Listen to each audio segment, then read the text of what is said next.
boa tarde para você. Globo Esporte começando e hoje tem um bate-papo com o Anderson Daronco, árbitro fortão. Então, tem muita história para contar, viu? Tem também mais um episódio da série Bientôt Paris, com um passeio pelo metrô da cidade-sede das Olimpíadas. Mas eu vou começar com o Pedrinho. O presidente do Vasco conversou com a imprensa, mas ele não pôde falar tanto assim, não.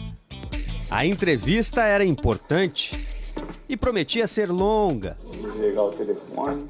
Pedrinho estava preparado e até anotou tópicos considerados importantes. Só que quando as perguntas começaram... Eu não posso falar, eu não sei até onde eu posso falar. A entrevista do presidente do Vasco foi nesse tom. É difícil também responder, ou não responder. E tudo isso durou mais de 1 hora. Não posso falar. Mas como ex-jogador? Só se eu sair e virar comentarista de novo. Pedrinho tentou encarar as restrições com leveza. É que o contrato do Vasco com a empresa 777 Partners, dona do futebol do clube, tem uma cláusula que impede o dirigente de falar publicamente sobre determinados assuntos, principalmente os relacionados ao time de futebol, o que pode ser punido até com multa. Eu não concordo com um contrato esportivo possuir cláusulas de confidencialidade, onde, para mim, o torcedor do Vasco é o maior acionista, é o maior patrimônio e ele não ter acesso a algumas cláusulas contratuais. Isso é uma opinião minha. O relacionamento com a 777 foi descrito da seguinte forma. Existe uma relação fria hoje, muito mais de registros do que de interação. Eu estou incomodado que eu poderia colaborar e tentar construir algo interessante esportivo. Até porque se eu tenho um sócio e teoricamente eu quis contratá-lo lá atrás e esportivamente eu não estou desempenhando, seria natural que tivesse pelo menos uma conversa com relação à questão esportiva. No ano passado, quando ainda era comentarista, Pedrinho recebeu um convite da 777 para assumir um cargo de diretor esportivo. Mas a proposta não avançou e, posteriormente, ele venceu as eleições para a presidência do Vasco. Agora, a expectativa é pela chance de poder dar um novo rumo na relação. O presidente vascaíno vai poder levar as inquietações dele diretamente para a 777 Partners. A pedido do Pedrinho, haverá uma reunião presencial com a empresa dona do futebol do Vasco em data ainda a ser definida. Acho que ajustar a relação mostrar para eles alguma coisa que a gente percebe, que eu não sei, às vezes, pela distância, se eles conseguem perceber. E relação de sócios. E eu vou fazer uma frasezinha: roupa suja se lava em casa. Falar de uma novidade agora, hoje foi a apresentação oficial do Oscar Romero no Botafogo. O paraguaio está com 31 anos, joga no meio-campo, você deve estar reconhecendo o sobrenome, né? Irmão do Ángel Romero, do Corinthians. O Oscar está inscrito na Libertadores e pode ser que a estreia dele seja na quarta que vem, já contra o Júnior Barranquilla. Só que antes o time faz o segundo jogo com Boa Vista pela Taça Rio, né? O primeiro jogo, foi tranquilaço pro Botafogo, goleada fora de casa. Vamos ver como foi. Ajeita o foco que a bola tá prontinha para Botafogo e Boa Vista. Primeiro jogo da final da Taça Rio. Valendo vaga na Copa do Brasil do ano que vem. Mas antes de a bola rolar, vamos lá no vestiário do Botafogo, na passadinha. Carinho do funcionário com a camisa 11. A do Júnior Santos, artilheiro do time no ano. O Tiquinho já teve mais moral, mas sempre merece respeito, claro. O 11 e o 9 foram decisivos. E olha ali, no cantinho, a camisa 2 também estava pronta. E tinha um tempo que ela não aparecia, né? 269 dias. Foi o período que o Rafael ficou sem jogar. Sofreu uma lesão grave no joelho esquerdo contra o Vasco em julho. Contra o Boa Vista, o Rafael entrou aos 34 do segundo tempo, quando já estava 2-0 para o Botafogo. O primeiro gol saiu na bola longa do zagueiro Barbosa para o Júnior Santos, que limpou bonito para o Tiquinho. Bola longa também no segundo gol, do Gatito para o Júnior Santos. Do camisa 11 para o Tiquinho. E mais um chute de primeira do camisa 9. O caminho do gol já estava repetitivo. Bola lá na direita para o Júnior Santos. E dessa vez, ele foi sozinho. 13º gol dele no ano. E quem apareceu no quarto gol? Quem você acha? Rafael. Roubada de bola dele, chute firme do Yarley. Tá com 18 anos e já fez 2 gols nesse Carioca. 4-0 e Taça Rio bem encaminhada. Botafogo pode perder por até 3 gols de diferença no segundo jogo.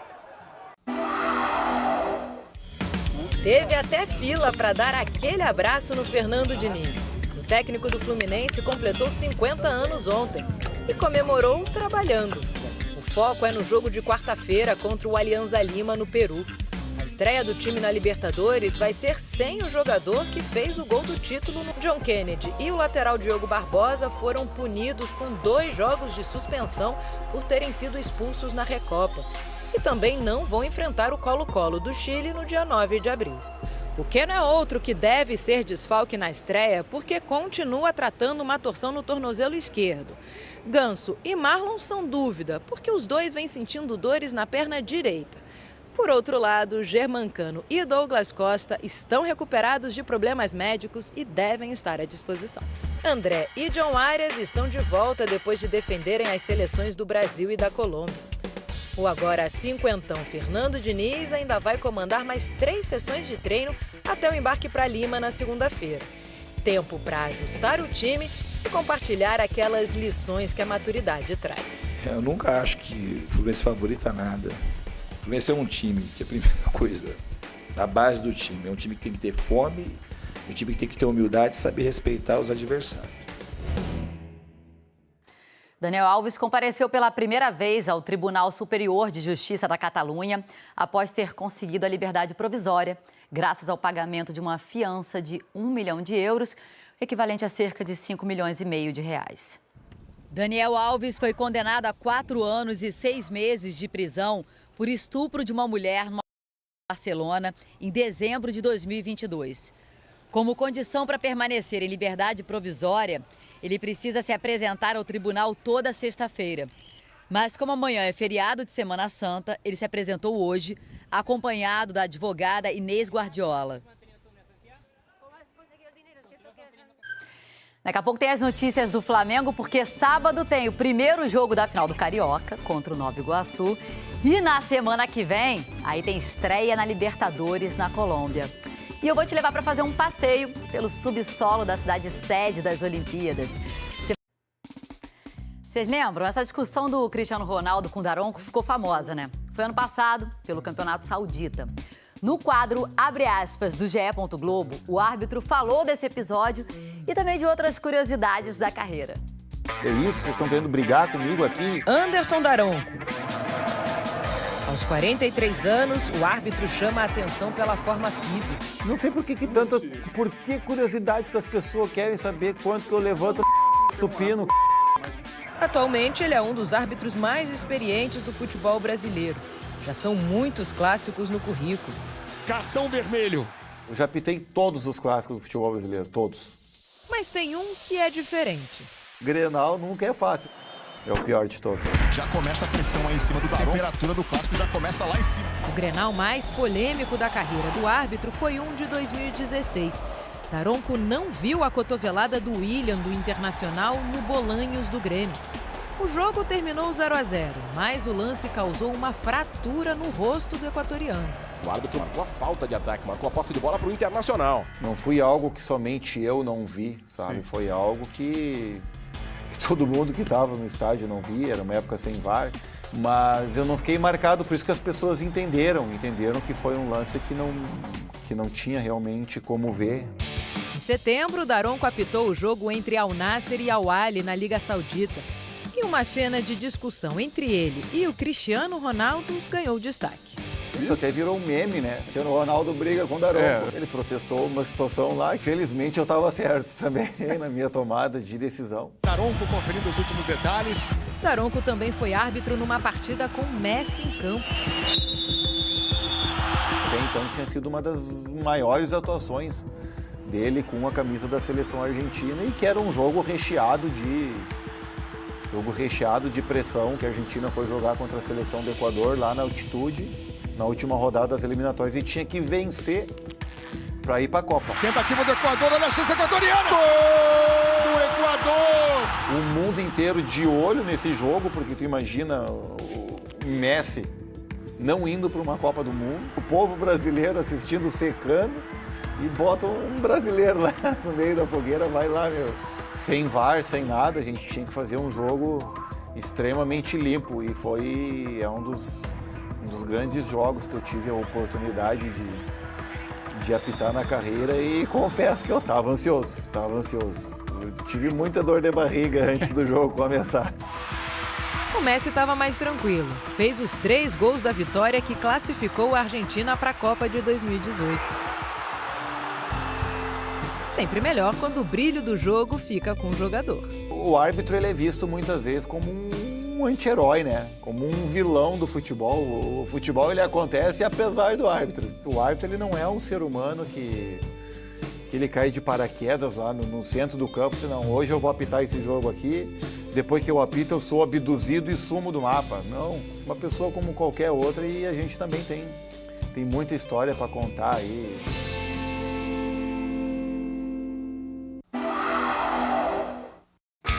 A carga de exigência em cima do elenco do Flamengo está prestes a aumentar. Sábado tem o primeiro jogo da decisão do Campeonato Carioca contra o Nova Iguaçu. E a partir daí, os principais desafios da temporada começam de vez. Na terça-feira é a estreia na Libertadores contra o Milionários da Colômbia em Bogotá, a cerca de 2.600 metros acima do nível do mar. No outro domingo, dia 7, está marcada a segunda partida da decisão do estadual. Na quarta-feira seguinte, dia 10, jogo contra o Palestino do Chile, de novo pela Libertadores. E no segundo fim de semana de abril vai começar o Brasileirão.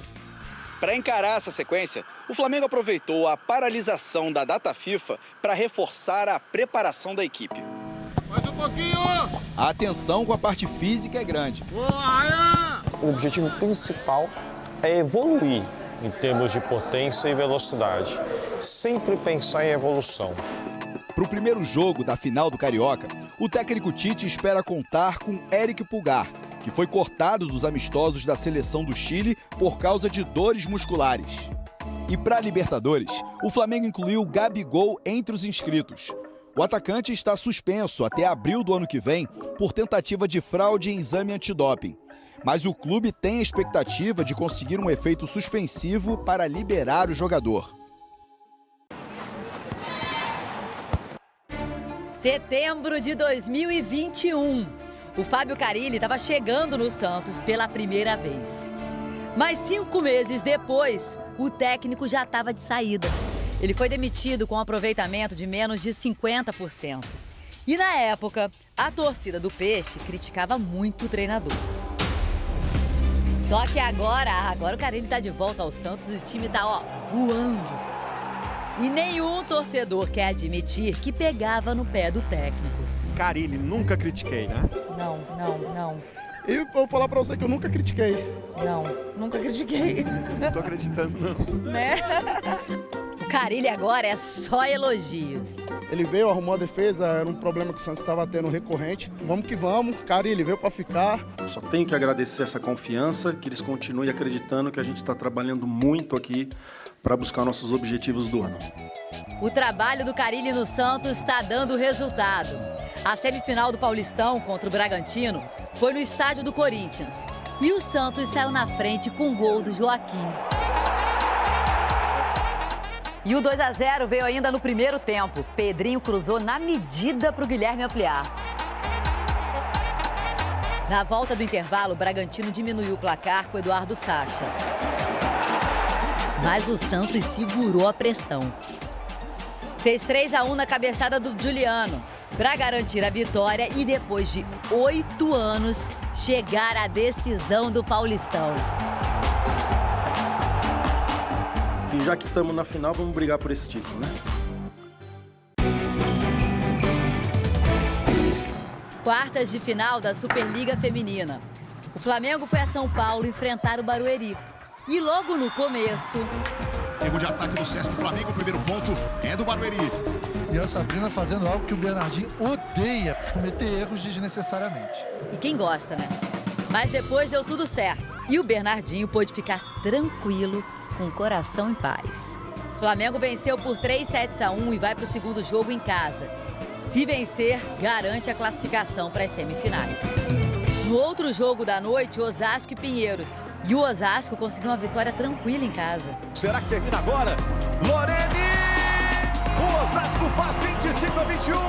3-0. O segundo jogo vai ser em São Paulo, com o mando do Pinheiros, que precisa vencer para seguir vivo no confronto.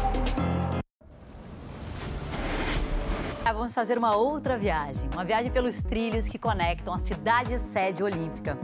Na série Bientôt Paris, a gente vai mostrar o metrô e a importância do metrô para a capital francesa.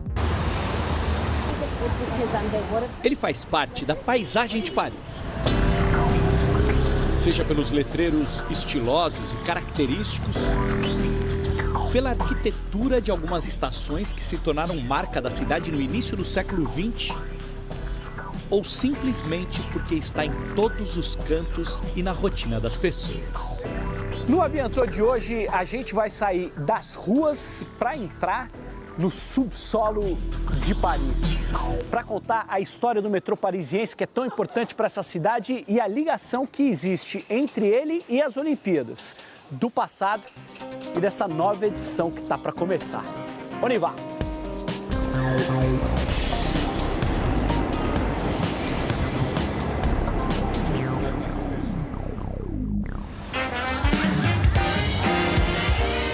O metrô de Paris foi inaugurado em 1900, quando a cidade sediou os Jogos Olímpicos pela primeira vez.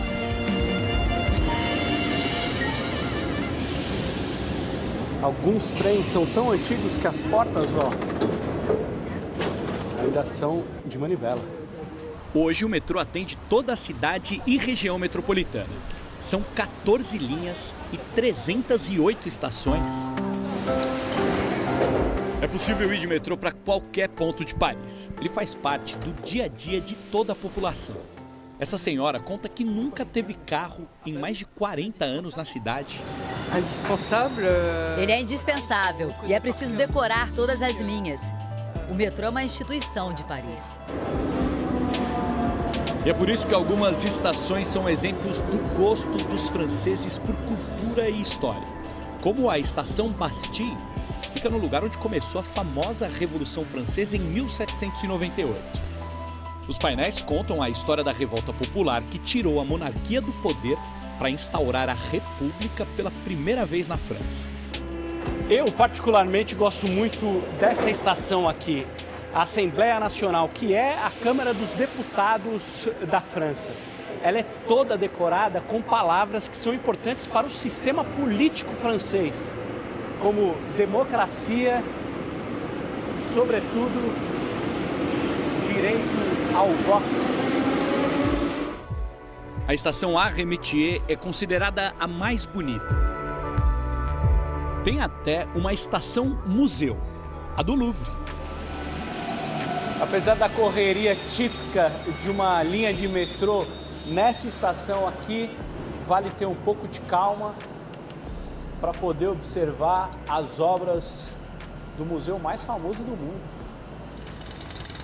Algumas reformas estão em andamento para os Jogos Olímpicos. A principal vai ligar a estação Olimpíadas ao aeroporto de Orly, o segundo maior do país.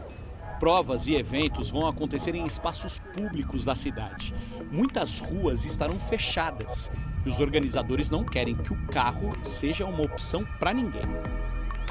Só que mesmo assim, projetos importantes de melhorias do sistema do metrô não saíram do papel. E os parisienses estão preocupados. Vai ser difícil, vai estar lotado. No meu trabalho, já avisaram que poderemos trabalhar de casa. Eu tô com medo. Eu vou ficar bem longe de Paris. Vai ser infernal durante as Olimpíadas. É impossível ficar indiferente ao metrô em Paris. Ele está em cada esquina, com sua beleza, problemas e histórias. Durante os Jogos Olímpicos, como já acontece há mais de um século, ele também vai ser um dos personagens principais da cidade. Tá quase ainda, daqui a menos de 4 meses. Estão chegando os Jogos de Paris, mas até lá tem muito Globo Esporte, tá?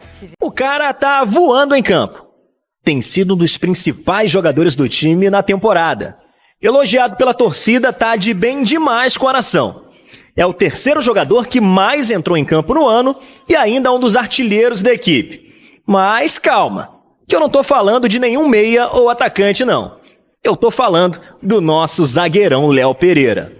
Bem demais na temporada 2024 e para aproveitar esse bom momento defensivo vivido pelo time, o nosso zagueirão Léo Pereira conversou conosco antes do treino. Vai conferir como foi esse bate-papo, como foi a atividade do dia, que contou inclusive com a presença do nosso meia Gerson treinando no campo.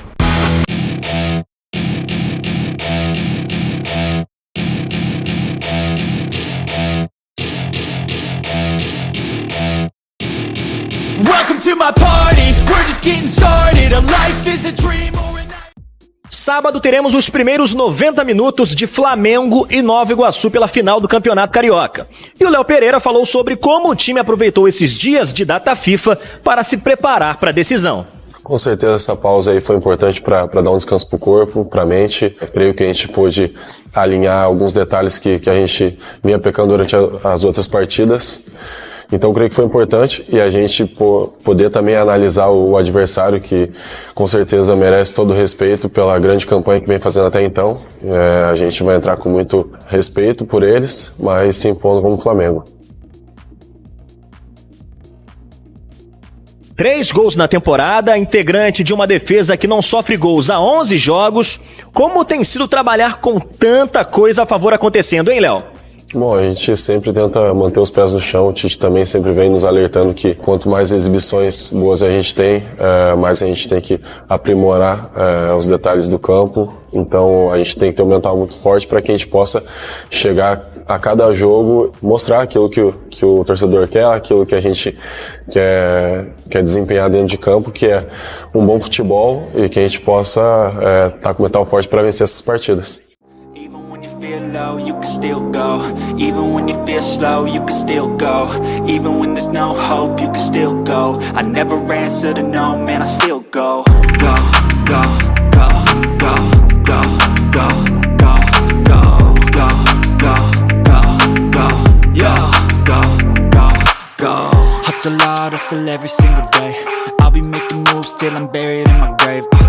To the system, I don't wanna be a slave. I've been doing shit my way, or the highway. And in the driveway is a nice range. Cause I grind through the climb, I invite pain. You'll never hear me, bitch, nah, I don't complain. Just gotta flip the switch. Go, there's no hope, you can still go.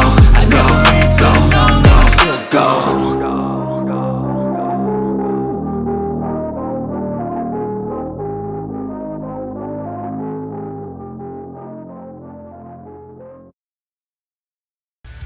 E o Flamengo divulgou oficialmente a lista dos jogadores inscritos na fase de grupos da Libertadores da América.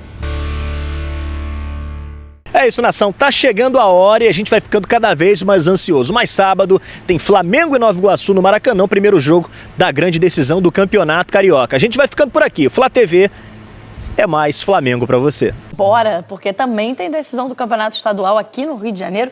No sábado, primeiro jogo entre Flamengo e Nova Iguaçu, às 5 horas da tarde. Ele já está conosco, Fred Gomes, nesta quarta-feira.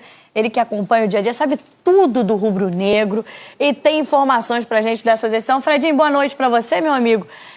Flamengo que tem, nos últimos dias, né, se viu muito ainda no debate do tema Gabriel Barbosa, do tema Gabigol, da suspensão, da questão do antidoping, mas precisa agora focar tanto, né, o seu treinador, o seu elenco. Conrado. Camilinha, é verdade, assim, hoje o assunto do Gabigol ainda tem dominado o noticiário rubro-negro. Agora à noite foi publicado o acórdão da decisão que o puniu, né, que instituiu essa punição, que o mantém suspenso até abril do ano que vem. Então agora os advogados começam a preparar o recurso. Eu até conversando com um amigo meu, advogado, um garoto que estudou comigo na faculdade, eu falei, vem cá, meu irmão, e agora? Como é que é esse processo? É rápido? É imediato? E aí ele falou, não, Fred, isso aqui não é miojo não, cara, não é instantâneo assim não.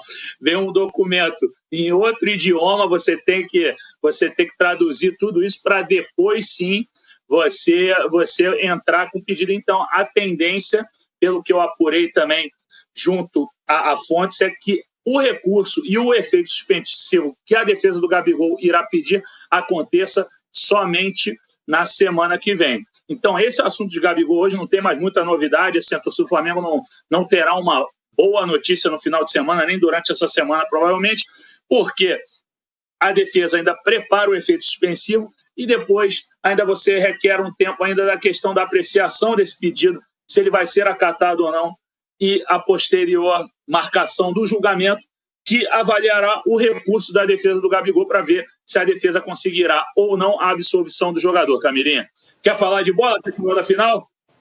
Bora falar de bola, bora falar de decisão, porque o primeiro jogo é sábado, né? Exatamente, 17 horas. E hoje a torcida rubro-negra teve uma boa notícia. O Pulgar concluiu o processo de transição dele. Ele fez 3 treinamentos nessa semana, treinamentos isolados, a parte do grupo, né, juntamente com a fisioterapia. Pulgar trabalhou segunda, terça e quarta na transição. Amanhã ele volta a treinar com o grupo e a expectativa é que seja titular na partida contra o Nova Iguaçu. É óbvio que os 2 últimos treinamentos definirão a escalação, Camila, mas não deve ter novidade, não. O time é aquele de sempre. Rossi no gol, lateral direito, Varela, que foi papai, parabéns para o Varela, nasceu a linda Milena, o gringo aí, o novo papai do elenco rubro-negro. O Vinha, que é uruguaio, também tinha acabado de ser pai se eu não me engano, da Antonella. Agora também não vou ficar lembrando o nome das gringuinhas todas, né?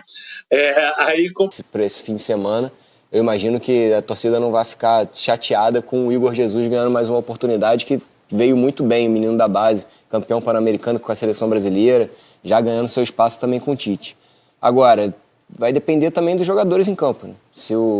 Tem uma Copa América pela frente, o Pulgar vai ser convocado pela seleção chilena, é um jogador que pode abrir espaço para que outras formações do Tite aconteçam no meio de campo. Quem sou eu para discordar de Fred Gomes? Diria que eu acrescento ao Fred Gomes, que eu acho que a notícia do Gerson é boa para todo mundo, né? Acho que todo mundo que é humano fica feliz que o Gerson está voltando a dar voltas no gramado. Não é só a torcida do Flamengo, meu amigo. Mas acho que... Sobre essa questão, é ruim se machucar sempre, né? Claro. Mas o Gerson machucou na pior momento que podia ser, pensando nessa questão de time titular. O Flamengo está encaixado. Assim, pode voltar, jogar muito, o ano é longo. Vai voltar sentando no banco. Muito difícil ganhar essa vaga do De La Cruz, porque eu acho que, inclusive, é o que o Tite sempre sonhou, né? A minha dúvida, quando ele voltou, diferente do Red, eu não achava que o Pulgar, para mim, jamais ia perder vaga. Primeiro, que ele jogou muito ano passado. Segundo, por características, né? Se ficar sem ele, eu não vejo ninguém fazendo o primeiro volante. De La Cruz, Gerson. Não tô nem pensando pelo Tite, eu tava falando por mim. Eu acho que a melhor formatação do meio de campo do Flamengo seria essa, com o De La Cruz, Gerson e Arrascaeta. Mas... A minha dúvida era se... Imagina, a minha dúvida era se o De La Cruz ia ganhar a vaga do Gerson ali no meio. Sim. Ou se ele ia jogar no lugar do Luiz Araújo. Aí a gente tem que ver se o De La Cruz ia jogar pela direita, como foi o começo dessa temporada, começou assim, ou o próprio né? Gerson, de repente, pode ganhar essa vaga. O que o De La Cruz está jogando no meio campo era o que já todo mundo esperava. Não teve esse negócio de tempo de adaptação. Botou ele ali na dele, amigo, tá no campo inteiro, toca, joga, marca. É impressionante. Aí ele tem que jogar ali no meio. Ali vai ser muito difícil do Gerson voltar. Não sei que o Tite mude o esquema tático, eu acho muito difícil jogar no 4-4-2. Ou ele vai brigar por essa vaga do Luiz Araújo lá na direita, senão vai ficar muito difícil do Gerson. Por isso que eu brinquei, né? É sempre ruim machucar, mas ele se machucou na hora que o Tite estava... E aí, qual que vai ser meu time titular? E tá, claro, é só um começo de temporada, mas assim, o Flamengo já tá voando, tá acertadinho o time do jeito que o Tite gosta de jogar. 2 caras de velocidade abertos, um primeiro volante, um segundo que sabe jogar, o meia chegando... Enfim, o Gerson ainda vai ficar muito tempo fora, né? Então é muito tempo o De La Cruz mostrar mais ainda. Vai ser difícil ele voltar para esse time titular. Mas foi asterístico porque não foi uma lesão comum, né? Uma lesão de jogo natural. Sim. Foi uma doença, um caso muito delicado. Então é muito bom que o Gerson esteja de volta também. Sim, não, e talvez a grande oportunidade seja na Copa América. O Flamengo na Copa América, o time titular vai ser destroçado, né? A gente imagina mas isso. É difícil também. O Pulgar fora, o De La Cruz fora, o Arrascaeta fora, os laterais porque aí talvez. Não vai ser o Flamengo. O mesmo time. Exato. O time jogou bem, mas quando voltar a Arrascaeta estava bem desse jeito. Mas enfim, claro, ele vai ter muita oportunidade, né? E é bom, óbvio, de novo, para o Flamengo, como foi todos esses anos. Muita gente critica, contratou o Pedro já tendo o Gabigol, amigo. É bom ter os dois, é ruim para os outros. Quando um não tá, o outro tá, já jogou os dois. Agora o Gerson também, se for bom, excelente. Quando entrar no segundo tempo, você tem o Gerson. Quando um estiver suspenso, quando se lesionar, estiver na seleção. Enfim, o elenco do Flamengo é realmente espetacular. Fala, nação. Hoje temos um papo super importante sobre os bastidores da Gávea, especialmente sobre como o Mengão está se movimentando no mercado em busca de soluções para o ataque. Com a suspensão de Gabigol até abril de 2025, os rumores sobre a procura de um novo camisa 9 estão mais fortes do que nunca. E um nome vem chamando a atenção: Carlinhos do Nova Iguaçu. Mas será que já tem negócio rolando? Vem comigo que eu te conto tudo. Carlinhos, um nome no radar. A equipe de scout do Flamengo está sempre de olho em talentos que possam fortalecer o elenco. E Carlinhos, com sua temporada impressionante pelo Nova Iguaçu, entrou no radar do Mengão. O cara tem feito uma grande temporada, sendo um dos destaques do Campeonato Carioca e balançando as redes dos grandes do Rio. Mas calma aí, família. Por enquanto, o Flamengo está mais no campo das avaliações, sem avançar para negociações concretas. Na minha visão, a situação do Gabigol é complicada e o Flamengo faz bem em procurar alternativas. Carlinhos poderia ser uma aposta interessante, dado o seu desempenho recente. Mas também é essencial manter o foco na defesa de Gabigol e trabalhar para que ele possa voltar a campo o quanto antes. É um jogo de paciência e estratégia. A estratégia do Flamengo. Por enquanto, o clube parece não estar priorizando a contratação de um centroavante, apostando na resolução do caso Gabigol e na capacidade de Pedro. No entanto, as competições importantes no segundo semestre e os desafios do calendário esportivo exigem atenção especial ao setor. A busca por um atacante se justifica não só pela situação de Gabigol, mas pela necessidade de gestão do elenco diante de um calendário cheio, com possíveis lesões, suspensões e convocações. E Gabigol obriga o clube a pensar em alternativas, mas também mostra o quanto é vital ter um elenco robusto e preparado para todos os cenários. Carlinhos pode ser uma opção, mas o mais importante é que o Flamengo continue fazendo o trabalho de casa, analisando o mercado com inteligência e sempre pensando no melhor para o clube. E você, nação? O que acha da possibilidade de Carlinhos vestir o manto sagrado? Acredita que o Flamengo deveria intensificar a busca por um novo camisa 9? Deixe seu comentário, dê aquele like se você gostou do vídeo e não se esqueça de se inscrever no canal para ficar por dentro de tudo que acontece no nosso Mengão. Vamos nessa, porque o Flamengo não para e a gente também não.